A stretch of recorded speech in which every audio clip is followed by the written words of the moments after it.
Boa tarde a todos. Meu nome é Calil Bernardino, faço pós-doutorado na Universidade de São Paulo sob a supervisão do professor Mauro Ribeiro. Vou apresentar hoje para vocês alguns resultados do meu projeto referente ao papel da densidade e das interações eletrostáticas sobre a viscosidade e o comportamento não newtoniano de líquidos iônicos. Bom, primeiramente podemos nos perguntar então o que é um líquido iônico. Líquidos iônicos são definidos como sais com temperatura de fusão abaixo de 100 graus Celsius, ou seja, significativamente menor do que sais comuns como cloreto de sódio, por exemplo. Esses pontos de fusão relativamente baixos são atingidos por meio da presença de íons volumosos e de baixa simetria. Alguns exemplos de cátions e ânions comuns em líquidos iônicos são dados nesse slide. Eles apresentam, então, algumas propriedades interessantes, como pressão de vapor essencialmente nula, alta viscosidade, boa adesão, grande estabilidade térmica. Essas propriedades são desejáveis para o uso como lubrificantes e também como aditivos em lubrificantes tradicionais. Além disso, as propriedades físicas dos líquidos iônicos podem ser ajustadas através das diferentes combinações possíveis de cátions e ânions. Não podemos nos perguntar por que os líquidos iônicos apresentam alta viscosidade. Uma resposta até um tanto quanto óbvia é que as interações iônicas são fortes e elas resultam em forças coesivas intensas. Essas forças se opõem à fluidez do líquido, gerando então altas viscosidades. Só que, porém, as interações iônicas também resultam em densidades elevadas. A densidade dos líquidos iônicos é maior do que a da água e da maior parte dos solventes orgânicos comuns, usualmente. E é sabido que altas densidades também contribuem para elevados valores de viscosidade. Então fica a pergunta: o que é mais importante? A alta densidade, que é resultante também das interações iônicas, ou o efeito direto das interações iônicas sobre as forças de coesão do líquido? Então, como que essa questão pode ser atacada? Do ponto de vista experimental, podemos tentar achar análogos moleculares, ou seja, espécies neutras com estrutura similar à dos íons presentes no líquidos iônicos, fazer uma mistura dessas espécies e, como isso vai ter uma densidade menor que a do líquido iônico, podemos aplicar pressão para tornar a densidade similar à do líquido iônico. Esse paper do PCCP ele discute bem como essas estratégias podem ser feitas e também problemas relacionados a elas. Aqui temos uma tabela mostrando alguns íons e análogos moleculares possíveis para eles. O problema maior é que ao fazermos uma modificação estrutural para ir de um íon para um análogo molecular, nós sempre vamos alterar em alguma intensidade as outras interações moleculares presentes nele, não apenas as interações iônicas. Por exemplo, ao protonar um ânion a fim de gerar uma espécie neutra, essa espécie neutra agora pode realizar ligações de hidrogênio que o ânion originalmente não poderia. Ou então, ao trocar um átomo de nitrogênio por um átomo de silício, nós alteramos a polarizabilidade, o volume molar dessa espécie. Então, do ponto de vista experimental, é difícil filtrar apenas o efeito de interações iônicas, por qualquer alteração feita vai afetar também outros aspectos estruturais. Na simulação, nós temos uma vantagem que nós podemos desligar e ligar interações sem alterar outros tipos de interação ou a estrutura molecular, ou mesmo mantendo a densidade constante. Então, o que nós propusemos nesse trabalho foi utilizar um campo de força coarse-grained, no caso Martini 3.0, para estudar o tetrafluorborato de butilmetilimidazóleo, cuja estrutura do ânion e do cátion é dada aqui. Nesse campo de força coarse-grained, o ânion é descrito por um único sítio de interação, enquanto o cátion é descrito por 4 sítios de interação. A fim de filtrar os efeitos de densidade e interações eletrostáticas, nós construímos 5 sistemas modelos. O primeiro deles, chamado de sistema S1, vai ser considerado o nosso sistema de referência, porque ele apresentou resultados bastante similares a de simulações atomísticas com esse líquido iônico, como eu vou mostrar para vocês ao longo da apresentação.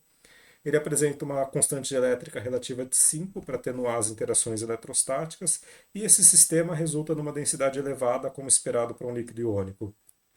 Nós construímos um segundo sistema modelo, onde as interações eletrostáticas ainda estão presentes, mas foram atenuadas utilizando uma constante de elétrica relativa maior. Isso resultou, ao fazer a simulação a uma atmosfera, numa densidade menor do que a do sistema original. Então nós temos um efeito tanto da densidade quanto das interações eletrostáticas ao irmos desse sistema S1 para S2. Construímos o sistema S3 eliminando totalmente as interações eletrostáticas, e isso resultou num sistema com uma densidade ainda mais baixa. Então, indo nessa sequência de S1 a S3, nós temos tanto o efeito da redução das interações iônicas quanto o efeito de redução da densidade. A fim de filtrar esses efeitos, então, foram feitas simulações a volume constante. Agora, do sistema S4, nós removemos totalmente as interações iônicas presentes no S1, mas fizemos o sistema na mesma densidade do sistema S1. Então, nós temos um efeito puramente das interações eletrostáticas sem efeito de densidade. Fizemos a mesma coisa para o sistema S2, construindo o sistema S5, que apresenta a mesma densidade dele, mas sem interações eletrostáticas. E se compararmos S4 com S5 e S5 com S3, nós temos redução de densidade sem efeito de interações intermoleculares. Então, foram feitas simulações de dinâmica molecular utilizando o programa LAMMPS. Os sistemas foram inicialmente relaxados a 300 Kelvin com caixas contendo 600 pares iônicos. Essas caixas foram então duplicadas na direção Z, produzindo novas caixas com 1.200 pares iônicos, como mostrado aqui nessa representação, onde as esferas vermelhas são os ânions e as demais são sítios de interação do cátion, sendo as esferas azuis a parte do anel imidazóleo, que é a parte polar do cátion. Foram feitas simulações de dinâmica molecular de não equilíbrio, a fim de calcular a viscosidade em diferentes taxas de cisalhamento. Nessas simulações, é criado um fluxo ao longo da direção x com gradiente de velocidade ao longo da direção z, como mostrado pelas setas aqui nessa imagem. Esse gradiente de velocidades corresponde à nossa taxa de cisalhamento, isso é imposto no sistema, enquanto nós medimos a tensão de cisalhamento através da componente apropriada do tensor de pressão. A razão entre a tensão e a taxa de cisalhamento resultam na viscosidade, que é a nossa propriedade de interesse. Antes de discutir a viscosidade, entretanto, vamos discutir como que as interações eletrostáticas afetam a estrutura de equilíbrio do líquido iônico. Aqui nós temos representação dos três sistemas modelos, os sistemas S1, S2 e S3. Nós podemos ver que mesmo na ausência de interações eletrostáticas não há sinal de separação de fase, mas há visivelmente um aumento do contato ânion-ânion e do contato cátion-cátion em comparação com o sistema de referência S1 no sistema sem cargas S3. Nós podemos olhar também nessa imagem a diferença da concentração média de cátion e a concentração média de ânion em cascas esféricas ao redor de um cátion de referência. Valores negativos aqui então indicam regiões onde existe excesso de ânion e valores positivos regiões de excesso de cátion. Nós podemos notar que todas elas, tanto os sistemas carregados quanto os sistemas neutros, apresentam excesso de ânion na primeira camada do cátion. Esse excesso de ânion na primeira camada de cátion, mesmo nos sistemas neutros, deve-se às interações de dispersão, que mesmo na ausência de cargas, são mais intensas entre os sítios do anel imidazóleo do cátion e o ânion do que entre qualquer outro par possível de sítios no sistema. Entretanto, apesar dessa semelhança na estrutura de curto alcance, a estrutura de longo alcance é significativamente diferente. Enquanto nos sistemas carregados, principalmente no S1, nós notamos claramente na estrutura de longo alcance mostrada aqui nesse zoom, uma alternância de região rica em cátion, região rica em ânion, rico em cátion, rico em ânion. Nos sistemas neutro, nós não temos essa alternância em longo alcance. Então, nós temos uma estrutura de longo alcance no sistema do líquido iônico que não é reproduzida nos análogos moleculares. Nós podemos então ver como que algumas propriedades no equilíbrio são afetadas pela presença ou ausência das interações eletrostáticas. Bom, primeiramente a densidade, nós podemos ver que ao reduzir as interações eletrostáticas indo de S1 para S2 e de S2 para S3, a densidade diminui. Os sistemas S4 e S5 foram construídos para terem a mesma densidade de S1 e S2, respectivamente. A interação de dispersão, que é dada no modelo Corsi-Green pelo potencial de Lennard-Jones, ela varia relativamente pouco entre os vários sistemas modelos, e nós podemos notar que ela se correlaciona bem com a densidade. Então, os sistemas S1 e S4, que apresentam a mesma densidade, eles apresentam interação de dispersão similar, apesar de possuírem diferenças na presença ou não das interações eletrostáticas. O mesmo se aplica se compararmos S2 e S5. Olhando agora para a viscosidade, que é a nossa propriedade de maior interesse, nós observamos uma redução significativa da viscosidade ao reduzirmos as cargas indo de S1 para S2 e depois para S3. Então aqui, nessa sequência, nós temos um efeito simultâneo da densidade e da intensidade das interações eletrostáticas. Ao irmos, entretanto, do S3 para o sistema S4, nós restauramos a mesma densidade do sistema de referência S1, Isso faz com que a viscosidade aumente, só que esse aumento de viscosidade ela ainda assim é muito inferior à viscosidade original do sistema de referência. Então, já respondendo àquela questão que foi colocada, tanto a densidade quanto o efeito direto das interações eletrostáticas contribuem para a alta viscosidade do líquido iônico, mas o efeito predominante é o efeito direto das interações eletrostáticas, enquanto a densidade elevada responde em menor proporção para a viscosidade elevada. A mesma conclusão pode ser chegada se compararmos irmos do sistema S2 para S3 e depois aumentarmos a densidade no sistema S5. Entretanto, como as interações eletrostáticas já são atenuadas no sistema S2, esse efeito é menor do que se compararmos a partir do S1. Nessa tabela incluímos também valores do coeficiente de difusão do cátion e do ânion.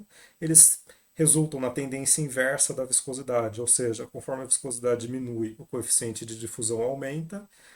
E nós podemos notar também que sobre o coeficiente de difusão, o efeito predominante é o efeito das interações eletrostáticas, tendo a densidade um efeito secundário. Bom, nós podemos, além das propriedades de equilíbrio, nós podemos observar também como que essas propriedades, como que a viscosidade em especial varia em diferentes taxas de cisalhamento. Em taxas de cisalhamento suficientemente baixas, o líquido apresenta o que é chamado de comportamento não newtoniano, comportamento newtoniano, onde a viscosidade ela não varia com a taxa de cisalhamento. A partir de um determinado valor de taxa de cisalhamento, a viscosidade começa a decair, o que é o comportamento chamado de shear feeding ou pseudoplástico. Esse comportamento ele pode ser descrito pela equação de Carril, que tem três parâmetros ajustáveis. O primeiro deles é a viscosidade em taxa de cisalhamento zero, que é mostrado aqui pelas linhas horizontais. O segundo é o parâmetro lambda, chamado de tempo de relaxação. O inverso desse parâmetro ele tem unidades de frequência e é mostrado aqui no gráfico pelas linhas verticais tracejadas com as mesmas cores para cada sistema. Esse parâmetro lambda ele está relacionado com a região na qual a viscosidade começa a ter uma redução significativa, ou seja, ele é usualmente considerado o início do comportamento não newtoniano. Se nós olharmos aqui para a curva preta ou qualquer uma delas, você pode notar que já há um decréscimo da viscosidade antes desse valor, mas o decréscimo se torna mais acentuado para valores de taxa de cisalhamento superiores ao valor de lambda menos 1.